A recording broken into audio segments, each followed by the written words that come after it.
dakkel apakabasulan dagiti kameng ti PNP pagudpud no dagitoy naiyiso kadakwada nga paltog kalpasan nga natipanen ti bunganga dagitoy ket mausar para iti panang sarabo iti baro atawon nga daytoy kunana ket mabalin ang mapatawan ti panusa dagitoy no kas pagarigan maduktanan isuda nga inoramat da nga pinagapaputok nulakit di ko na ti hepe in kapilitan nga mapaputok dagitoy para laeng iti panaka tagiben iti peace and order situation when digiti agaramid iti saan nga nasayaat ket mabalin kunana nga no saan nga nasisita ken nain kalintigan iti panakapaputok dagitoy ket dakkel iti sungsung da iti biyang ti Philippine National Police. Dagita digiti damdamag para iti Radyo Ronda NRPN Newswatch Morning Edition, Radyo Ronda Patrol, Ronald Domingo reporting around the world.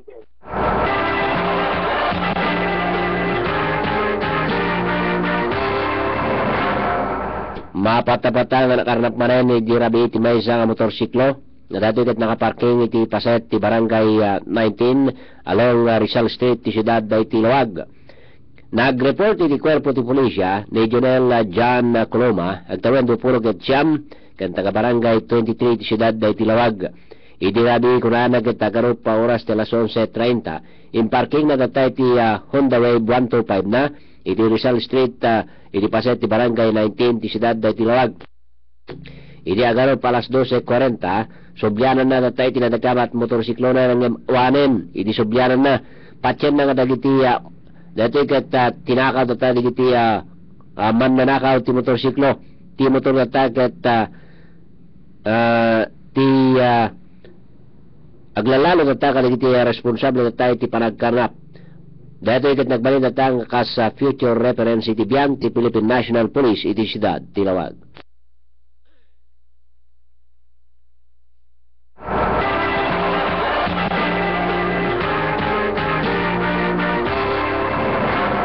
Patyan iti Securities and Exchange Commission nga adu matatadi iti nagbali na biktima ti investment scam iti probinsya ti Ilocos Norte. Kinunadata ni ti chairperson Teresita Herbosa ti nasot nga pangobisinan nga adda natay ti warning da iti biyang ti publiko. Kang runanadata ti investor alert nga dati ket pasapulan na tayo kadagiti panang sagana da, kadagiti naduma-duma ken panangipulong kadagiti investment scam ang paspasalang. Ti Securities and Exchange Commission kinunana na tayo ket adda dagiti naadaw da nga report a grupo dagiti tattao, kumpanya ken firm operating iti probinsya ti Cagayan, Ilocos Norte ken Camiguin Islands. Pakiraman na tayo ti Cagayan de Oro City ken aduma na tayo securities investment opportunities iti publiko. Partikular ta kadagiti domestic helpers nga dati ket isa patada nga dati ket mangtedda iti wala sublida tayo tilakdakel ti balor ti kwartada dagiti sagsa gasot a pesos investment nga dati ket may assure kadakwada iti 900 pesos tunggal bulan ti publiko kinuna ta ni Herbosa ket kasapulan ta dati ket saan ag-invest kadagito iti kwartada kang runana ta kadagito ket mapagsuspetsahan ti transaction gaparan ta i-promise ta nga dati ket adda iti magun-udan na dakkel nga high income kan dati ket saan nagpaiso rason ken gapo nga dati kalikaguman da nga ipadano ta digito ken iti website ken www.sec.gov.ph una i-report na tayo ti dati barag ti telephone number iti Investment Protection and Surveillance Department the telephone number 584-5476 una agsura na tayo ti IPSD and Exchange Securities and Exchange Commission 10th floor SEC Building EDSA Mandaluyong City.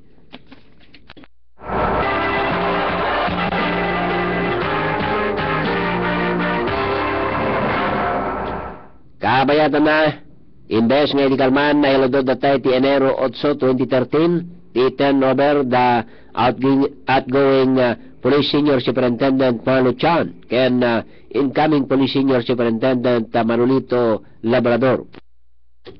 May basari ti report ti PNP Provincial Office ni Chan na tayo ti nagserbi kas Provincial Director ti PNP ti Provincia ti Ilocos Norte tinasuro kadwa ka tawen ni Met Labrador ket nagserbi met kas Department Regional Director for Operations.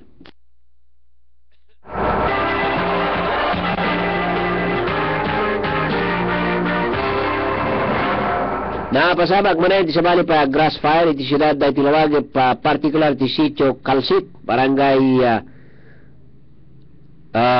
Salet, Bulangon, ti siyudad ti lawag. No sa dino at nga dati pinag-ruspende digiti kaming ti Bureau of Fire Protection. Dagos mo datangar sibsiban tinasaw tang grass fire. Asideg mismo datay ti may sa balay. Kinunat tayo ti may sa kaditi residente nga ni Paulo Atom. Ket saan nga muno dati ket naigagara ti nalakamat nga oram wenno opos ti sigarilyo nga dati ket naipurwa.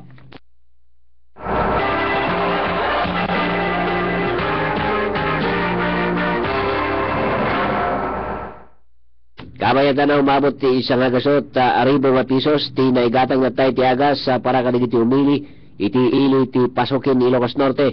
Kinunata ni acting Mayor Peter Felix Aguinaldo nga ti ili ti Pasukin nga itay kalawas ket umabot lang na tayo ti 40,000 pesos ti nailatang maigatang ti agas. Amin na tayo digiti nailatang ket maipay amin kadagiti kay Lianda.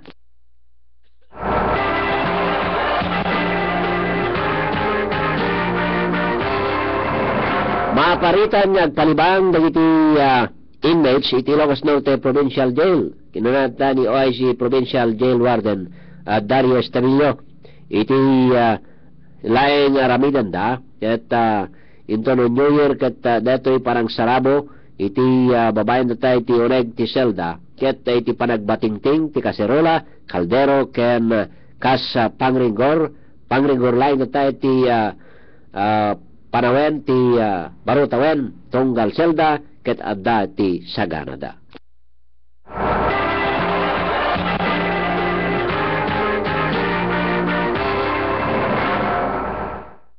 Kabayatan na saan ngay nanugot ni Vice Gobernador Angelo Marcos Barbang ay sutatay ti adday ti likodan na iti parangi babawi ni Governor Amy Marcos ti suportana iti kandidatura dagiti agkabagis nga Valdez iti San Nicolas, Ilocos Norte.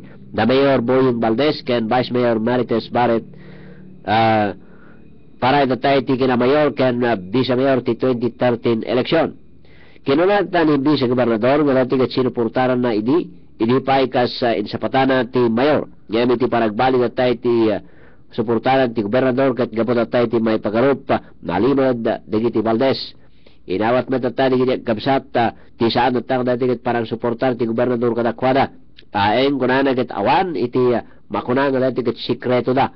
Dati kat kinunana ngayon datagdamat amin nga dokumento ti kinalikaguman ti gobernador.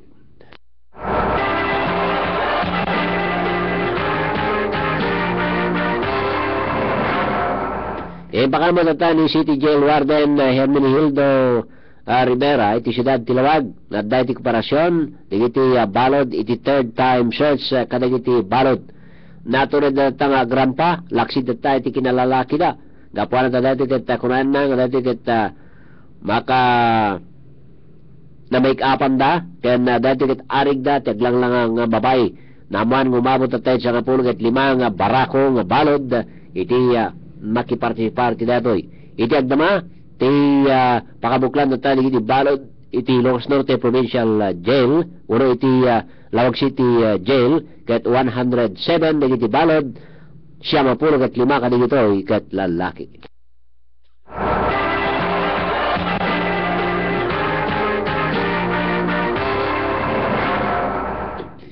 Voluntaryo nga naiso nga tayo ti mesa nga paltog gapo iti di panagkinawatan ti duwang lalaki ti siyudad Tilawag.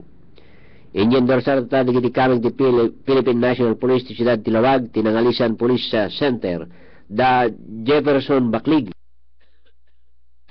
Tawen 34 awan na nasawa ken taga barangay Rangay Sinay ti Ilocos Sur.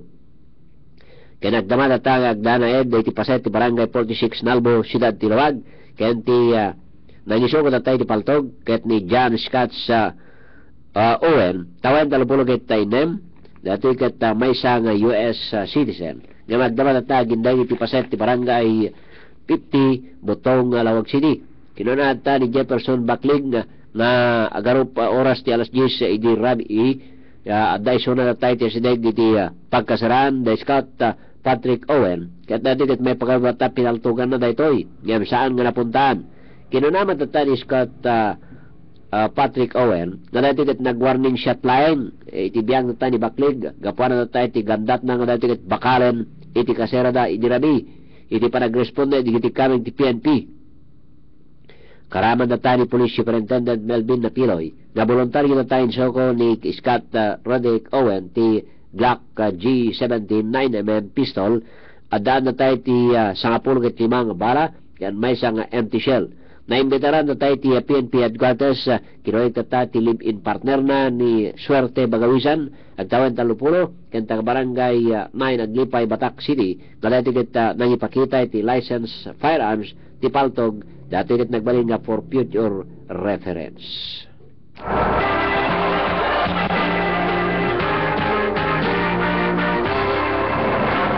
Naglikodan ti ni suspended Mayor Maha Sales sa iti pagudpod digiti aligasyon ni acting Mayor Marlon Sales nga kayong na kang ronan ta kadigiti naglib nga empleyado nga dati kiti napurbaran na tayo ti suspended Mayor kay Rene Colmet at tayo ti agdamang nga acting Mayor. May ikado na tayo timbaga na tayo ti acting Mayor nga saan nga na ito over dagiti heavy equipment kanya na lupay di kasta kat kinuna ni Maha Sales nga dati kat dadalain na tayo ti inita dagiti heavy equipments kat nawaya nga dati kat mapanalayan ti acting Mayor kaya iti paragbakasyon na tayo dagiti empleyado kinuna na nga dati kat karbingan iti may sa tang empleyado iti mga bail ti vacation leave na.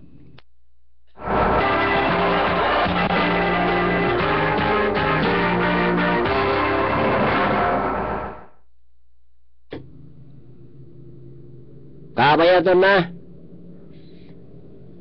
para iti barwatawen maparti na ta ti maparti baboy dimmakkelpay itay laing agarop oras ti alas 4 tay parbangon ket umabutan na tay ti 214 na head sa digiti na party ti slaughterhouse ti siyudad di Tilawag na digitoy ket puro baboy siya mapuro numalagi pa ta nga dati ket kumain ta ni City Veterinary Officer Dr. Arthur Camillo nga siya mapulo laing nga baboy iti maparparti regular itay parbangon kat dati nagtutuloy at nga agpartida ginggana iti oras ti alas 12 intono tingat aldaw 8:10 na iti naparti a baka kantalo nganuang kinapay data ni Camillo nga dati kat oray di Pasko kat adumet ti naparti nga dati kat pagarupen na nga dado iti detoy baro atawen.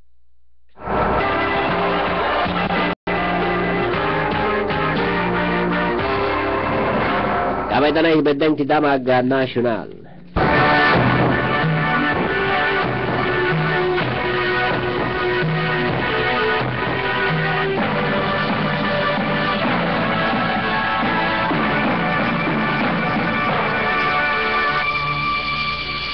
Indawat ni Presidente Noynoy Aquino ti panagkaykaysang nagtulong datay ti may sa nga direksyon na digiti umili. Dati natay ti nagbali na bitlana, alpasan natay ti naangay di kalman, ti reenactment, tay ti panakayakar ti bangkay, di Diyos ti Alwada Dr. Jose Rizal, iti balay ti Nana, Teodora Alonso, aging gana natay ti bagumbayan na babayan natay ti Knights of Rizal, agarop alas 5:30 ti bigat, tapasid natay ti pananglagip, iti Disyembre 30 nga Rizal Day, ti prosesyon na ti Binondo, nga dapat natay ti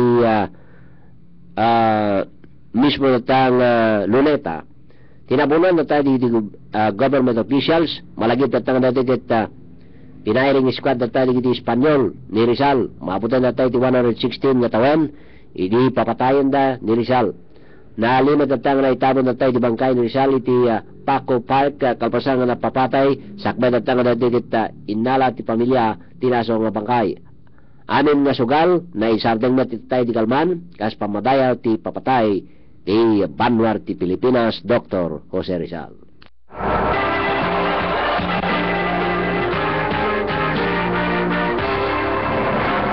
Kamay tanay ti Damag iti Balasi Taaw.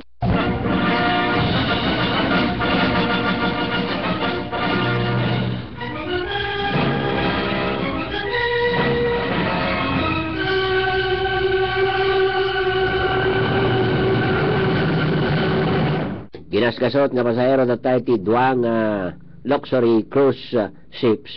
May bilang nata kaligiti prestisyoso datang Queen Merito nga dati kat tinamaan iti novo virus.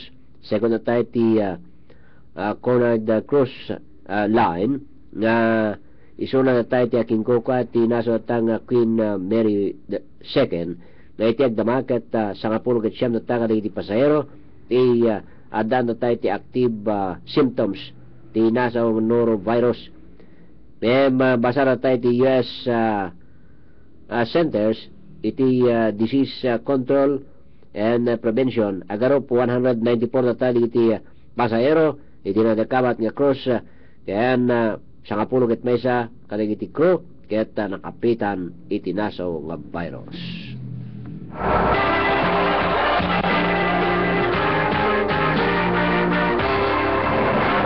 Kita na idanon ka na yung damag at pakabigat kaduag tibiyang ti Master Control ni Engineer Libert Puyut kaduag ka na padamag ni Ronald Domingo.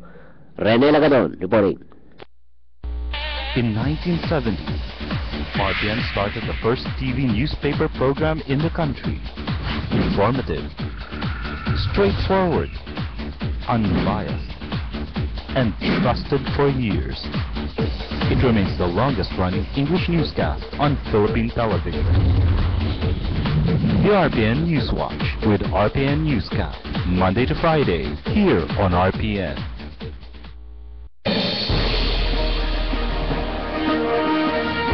Radio Ronda ang RPN Newswatch Morning Edition. Pagkadanunan dagit damdamag iti kabukbutan tayo lugar dito kay Luquan. National, international, sports kanda dumapay. Paspasawa kamang tet informasyon kada kayo amir sa lapada. Radio Ronda ang RPN Newswatch Morning Edition. Sumangbay kada kayo live audio ken video streaming babayan ti website ti DCRLbatak.tk. Radio Ronda ang RPN Newswatch Morning Edition.